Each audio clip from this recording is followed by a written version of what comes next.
Hi, my name is Alejandro Maciel, and this is my presentation on women portrayed in print magazines.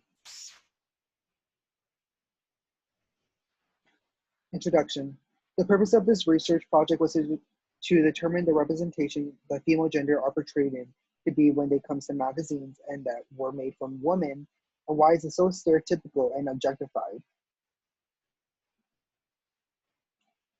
One literature review is Gendered Media, the influence of media on views of gender.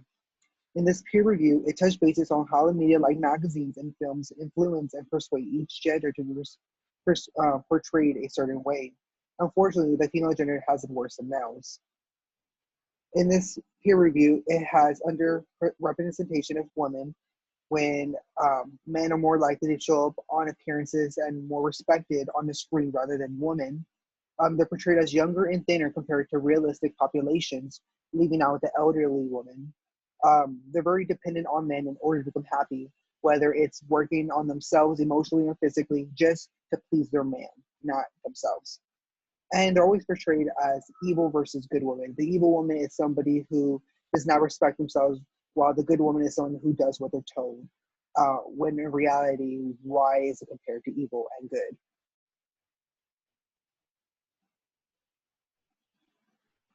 The next literature review was Female Stereotypes in 21st Century News and Business Magazines.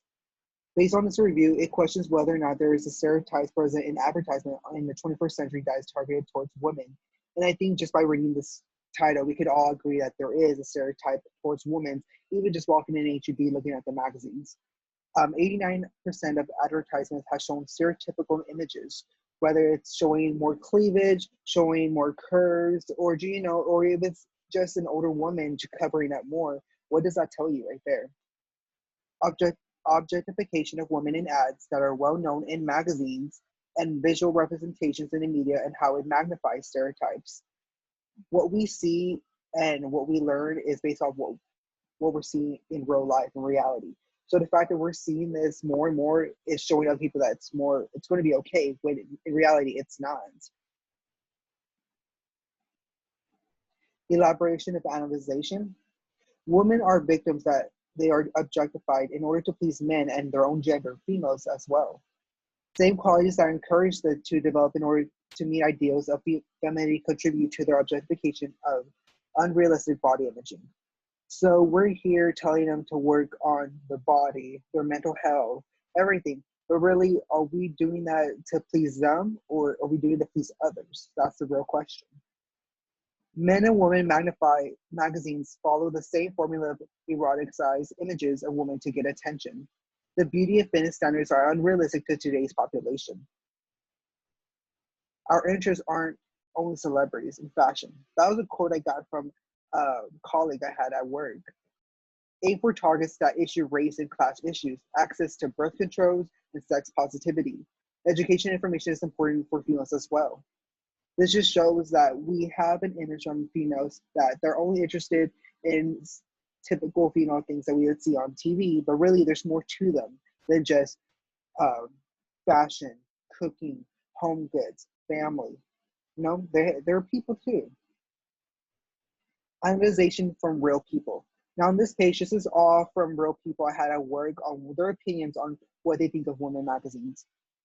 What real women in today's society really think of women magazines that appear throughout stores? Why is it that skinny women are put in the cover stating things like how to lose weight in 2 weeks, making it so unrealistic? Stress and fatigue seem to be topics that are attracted to older women, but in reality, women of all ages experience these struggles. Home goods, fitness, and cooking aren't the topics that define women in the 21st century. This isn't 1960 anymore.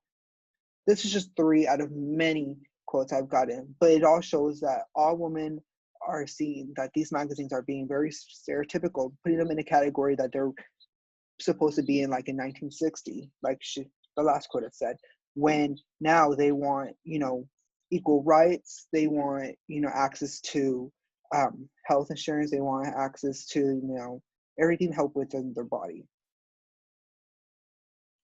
The main premise of our audience that is targeted towards the subject of media is women of all ages. From as young as teenagers to your elderly years, women are stereotyped in all magazines to be presented in a certain way with the assumption that all women are the same in a certain age range. Character roles. Many images that are being portrayed depends on what is specifically being stereotyped. Some include women showing more skin and cleavage, presenting their bodies as more sexualized with the captions on how to be sexy. Cooking covers are with images of a woman who appears to enjoy making food in the kitchen with many recipes to give out to other women. Fitness shows how to lose weight fast, but with an already fit and skinny woman to capture the eyes and attention, making it very impossible for the audience to achieve that goal. This is stereotypical towards females as it makes assumptions that all females should appear and take the same interests. Many women in today's society defy these magazines as it characterizes to be presented as a woman who would either be in the 1970s or sexually objectified, giving a negative effect. Communication and power. The relationship that between the characters, in this case females, are the stereotypes that are being given to their image and personality. There is no power structure given within this topic as it relates to the physical images presented in magazines and the details that are inside. The females and males do not get along as the males sexually objectify women as they expect them to appear as the women in magazines to be sexy, when in reality, not even those women look like them.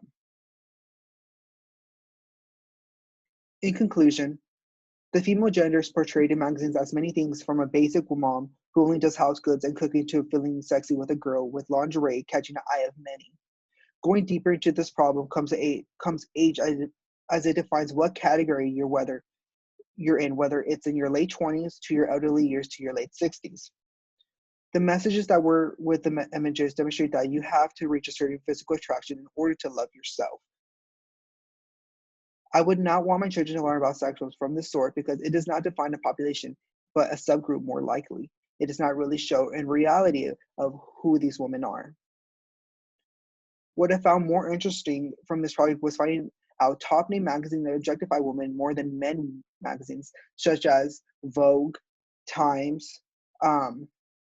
Just the fact that they're more likely to be objectifying women in images more provocatively than men magazines really shocked me because you would have thought the total opposite. But it turns out no, 84% of those magazines actually do objectify women in order to catch the eyes of many females and males. These next two pages are my reference pages as I did in APA format. I hope you found interest in my presentation, and if you have any more questions, just please email me or anything, or you have any comments. Thank you so much. Like I said in the beginning, my name is Alejandro Maciel, and this is my presentation.